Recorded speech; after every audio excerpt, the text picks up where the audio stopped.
Hello friends, இன்றைக்கி நம்ம failure frame அப்படிங்கிற அனிமே சீரிஸோட சீசன் 1 எபிசோட் நம்பர் 11 தான் இன்னைக்குள்ள வீடியோவில் பார்க்க போகிறோம். வீடியோக்குள்ளே போகிறதுக்கு முன்னாடி நம்ம சேனலுக்கு நீங்கள் இன்னும் சப்ஸ்கிரைப் பண்ணலாம், சப்ஸ்கிரைப் பண்ணிட்டு அப்படியே பக்கத்தில் வர பெல் ஐகானை கிளிக் பண்ணி ஆளில் போட்டுருங்க. இந்த ஒரு எபிசோடில் மட்டும் நீங்கள் நிறைய விஷயத்தை பார்த்தே புரிஞ்சுக்கிற மாதிரி தான் இருக்கும். ஸோ வீடியோவை மட்டும் கேர்ஃபுல்லாக வாட்ச் பண்ணுங்கள். சரி, ஓகே ஃப்ரெண்ட்ஸ், வாங்க வளவலான்னு பேசிட்டு இருக்காம இன்றைக்கி பார்க்க போகிற எபிசோட் நம்பர் 11 ஸ்ட்ரைட்டாக போயிடலாம்.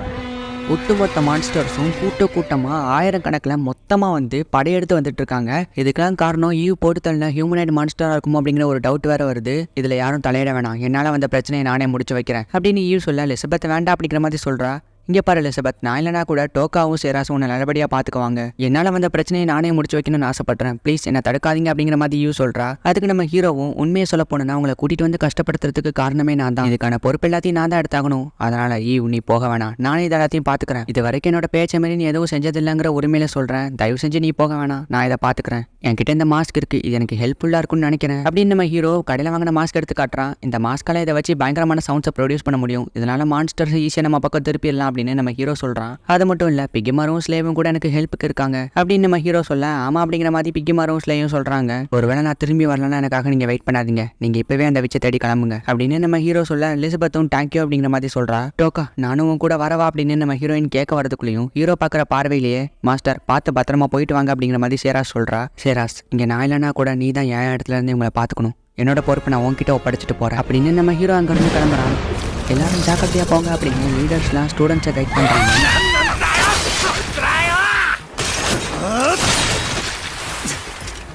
அதில் ஒரு பொண்ணை ஒரு மான்ஸ்டர் அட்டாக் பண்ண வர இன்னொருத்தி வந்துட்டு அந்த பொண்ணை காப்பாத்துறா. இப்போ மறுபடியும் இவன் அந்த மான்ஸ்டர் அட்டாக் பண்ண வர அவள் தெரிச்சே ஓடிடுறா. இல்லை, இந்த இடத்துல என்னோட உயிர் போகக்கூடாது, நான் ஒன்றும் வீக் கிடையாது, நான் எப்படியாச்சுங்கிறது தப்பிக்கணும். இந்த இடத்துக்கு அவங்க மலைக்குள்ளே போய் சேஃபாக இருப்பாங்கன்னு நினைக்கிறேன், நான் என்னோட வேலையை ஸ்டார்ட் பண்ணுறேன் அப்படின்னு நம்ம ஹீரோ எக்கச்சக்கமான மாணவ ஸ்லே மேலே ப்ரொடியூஸ் பண்ணுறான். பயங்கர மாணவ அப்சர்வ் பண்ணி ஸ்லே கிட்டத்தட்ட ஒரு மான்ஸ்டராகவே மாறிடுச்சு. அண்ட் நம்ம ஹீரோ அவன்கிட்ட இருக்க மாஸ்க் எடுத்து அதில் சாலினாய்டை ப்ரொடியூஸ் பண்ணுறான். அதில் எக்கச்சக்கமான சவுண்டு ப்ரொடியூஸ் ஆகுது. இதனால மான்ஸ்டர்ஸ்லாம் ஈஸியாக வந்து நம்ம ஹீரோவை தேடி வரலாம் அப்படின்னு நம்ம ஹீரோ நினச்ச மாதிரி அந்த சவுண்ட் வைப்ரேஷனில் சுற்றி இருக்க மான்ஸ்டர்ஸ் எல்லாமே நம்ம ஹீரோவை தேடி அட்டாக் பண்ணுறதுக்காக வருது. இதில் ஒருத்தனை கூட உயிரோட விடக்கூடாது, அதை விட முக்கியம் அங்கே எல்லாரும் சேஃபாக இருக்கணும். ஏன்னா இவங்க எல்லாருமே என்னை நம்பி தான் இவ்வளோ தூரம் வந்திருக்காங்க, அவங்களோட நம்பிக்கையை நான் வீணடிக்க மாட்டேன். என்னோட பவர் என்னங்கிறத இப்போ நான் காட்ட வேண்டிய நேரம் வந்துருச்சு.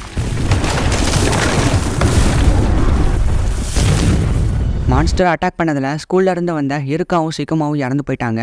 யாசு, நீ இங்கே தானே இருந்தா இவங்க ரெண்டு பற்றியும் ப்ரொடெக்ட் பண்ணியிருக்க வேண்டியதானே அப்படின்னு அயக்கா கேட்குறா. என்ன பேசுகிற, இந்நேரத்துக்கு இவங்க ஸ்ட்ராங்காக இருந்தாங்கன்னா உயிரோட இருப்பாங்க, வீக்காக இருக்கிறது இவங்களோட தப்பு, ஸ்ட்ராங்காக இருக்க நம்மளா சர்வே பண்ணல என்ன அப்படின்னு யாசு சொல்ல, வீக்காக இருக்கிறது ஒன்றும் அவங்க தப்பு கிடையாது, ஹை லெவல் ரேங்கை சேர்ந்த நம்ம தான் அவங்கள ப்ரொடெக்ட் பண்ணணும் அப்படின்னு அயக்கா சொல்ல, போதும் நிறுத்திடி, விட்டா வாய் ரொம்ப ஓவராக பேசிகிட்டு இருக்க. டோக்கோ, ஹிருக்கா, சிக்குமா, இன்னும் நிறைய பேர் இவங்களா வீக்கானவங்க, இவங்களா இறந்து போகிறது அவங்களோட தப்பு தான், ஹை ரேங்கை சேர்ந்தவங்க தான் வீக்காக இருக்கவங்களை ப்ரொடெக்ட் பண்ணுமா என்ன, அப்படி பார்த்தா இந்த கோழைங்களை ப்ரொடெக்ட் பண்ணி என்னோட வாழ்க்கை முடிஞ்சு போயிருக்கும் அப்படின்னு யாசு சொல்ல. ஆனால் இந்த மான்ஸ்டர் இவங்களை கொல்லும் போது நீ இங்கே தானே இருந்திருக்க, ஏன் சேர்ந்த ஒன்னால அந்த மான்ஸ்டரை கொண்டு இவங்களை காப்பாத்திருக்க முடியாதா என்ன அப்படின்னு அயக்கா கேட்க, ரேங்க் போதும் நிறுத்திடி, அப்படி பார்த்தா நீ என்ன எஸ்ட்ராங்க்ல இருந்து கிழிச்சுக்கிட்டா இருக்க, நம்ம ட்ரைனிங்க்கு வந்த முத நாள்ல இருந்து பாக்குறோம், உங்ககிட்ட இருந்து எந்த டேலண்ட்டையும் நாங்க பார்த்ததே கிடையாது, நீ ஜஸ்ட் அட்டாக் மட்டும் தான் பண்றீங்க தவிர உன்னோட பவர்ஸ் யூஸ்வே பண்ண மாட்டீங்க, உண்மையிலேயே உனக்கு எஸ்ட்ராங்க்ல இருக்க தகுதி இருக்கான்னு யோசிச்சு பார்த்துக்கோ அப்படின்னு யாசு சொல்ல. அப்ப கிரிகார அந்த இடத்துக்கு வந்துட்டு நம்ம எதுக்காக இங்க வந்திருக்கோங்கிறதே மறந்து, அதை விட முக்கியம் இப்ப நம்ம பெரிய ஆபத்துல இருக்கோங்கிறத மறந்துட்டு சண்டை போட்டுட்டு இருக்கீங்க அப்படிதானே. ஆனா யாசு, நீ செஞ்ச காரியம் எனக்கே கொஞ்சம் காண்டாகுது, வீக்கானவங்களை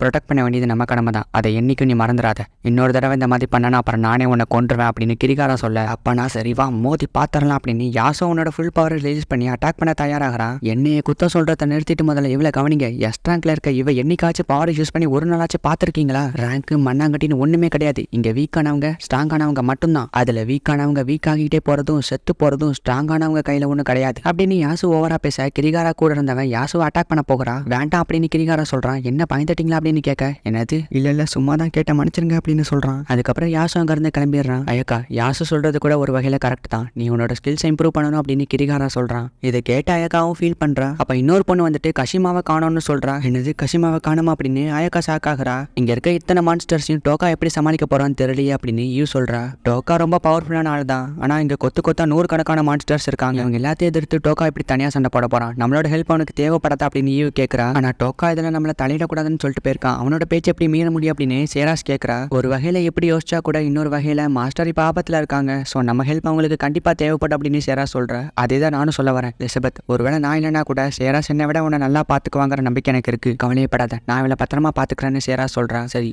நான் போயிட்டு வரேன் அப்படின்னு இவங்க இருந்து கிளம்புறா.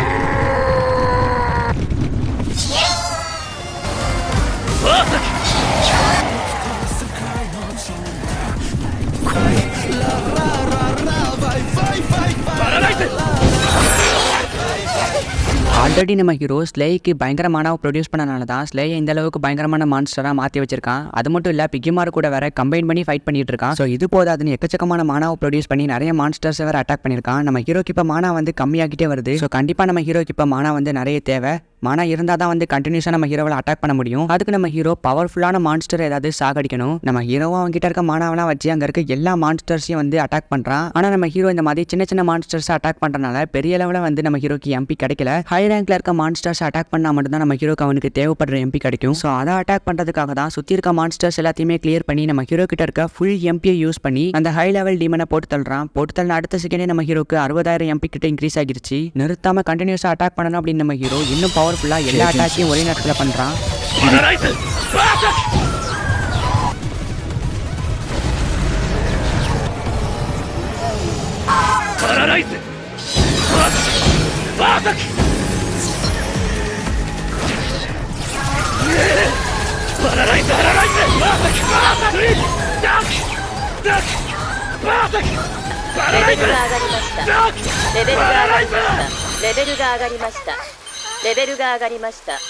நான் வழி தவறி வந்து மாட்டிக்கிட்டேன். இப்போ என்ன பண்ணுறது, எப்படி நான் தப்பிக்கிறது, இந்த இடத்துல நான் சாகக்கூடாது அப்படின்னு காஷிமா உட்காந்து புலம்பிக்கிட்டு இருக்கிறா. அப்போ அந்த இடத்துக்கு ஈவ் வரா. ஒரு ஹியூமனுக்கு இங்கே என்ன வேலை அப்படின்னு ஈவ் காஷிமாவை அட்டாக் பண்ண போறா. அப்போ காஷிமாவை பார்க்க எலிசபெத் மாதிரி தெரியவும் அட்டாக் பண்ணாமல் காஷிமாவை தொட போறா. லைட்டிங் ஸ்ட்ரைக் அப்படின்னு ஒரு சவுண்ட் பார்த்தா திடீர்னு ஒருத்தி ஈவை பயங்கரமாக அட்டாக் பண்ணிட்டு இருக்கா. எவ்வளோ தைரியம் இருந்தால் அவளை கொல்ல போவா அப்படின்னு ஈட்சுக்கி அவள் கையில் வச்சிருக்க ஸ்வாடை வச்சே ஈவை அட்டாக் பண்ணுறா. இவ்வளோ பவர்ஃபுல்லான ஒருத்தி கண்டிப்பாக இவ காடஸ் அனுப்பின சூசன் ஹீரோவாக தான் இருக்கணும் அப்படின்னு ஈவ் கரெக்டாக கெஸ் பண்ணுறா. ஈட்சுகி பண்ண அட்டாக்கால ஈவால பேசக்கூட முடியல. அந்த அளவுக்கு ரொம்ப பவர்ஃபுல்லான அட்டாக். ஈட்சுகி நீ திரும்பி வந்துட்டியா அப்படின்னு காஷிமோ ஷாக் ஆகுறா. வா மோதி பாத்திரலாம் அப்படின்னு ஈட்சுகி அவளோட லைட்டிங் ஸ்வாடை வச்சு ஈவா அட்டாக் பண்ண போறா. இந்த இடத்துல இந்த எபிசோடையும் முடிக்கிறாங்க. சரி ஓகே ஃப்ரெண்ட்ஸ், இந்த வீடியோ உங்களுக்கு பிடிச்சிருந்துச்சுன்னா ஒரே ஒரு லைக் பண்ணிட்டு அப்படியே மறக்காம சப்ஸ்கிரைப் பண்ணிட்டு உங்க ஃப்ரெண்ட்ஸ்க்கும் வந்து நம்ம சேனலை ஷேர் பண்ணி விடுங்க. ஸோ அவ்வளோ தான் மக்களே, இந்த வீடியோ நான் இதோட முடிச்சுக்கிறேன். ஸோ நெக்ஸ்ட் எபிசோட உங்களை மீட் பண்ணுறேன். தேங்க்யூ ஃபார் வாட்சிங். டாடா பாய், see you.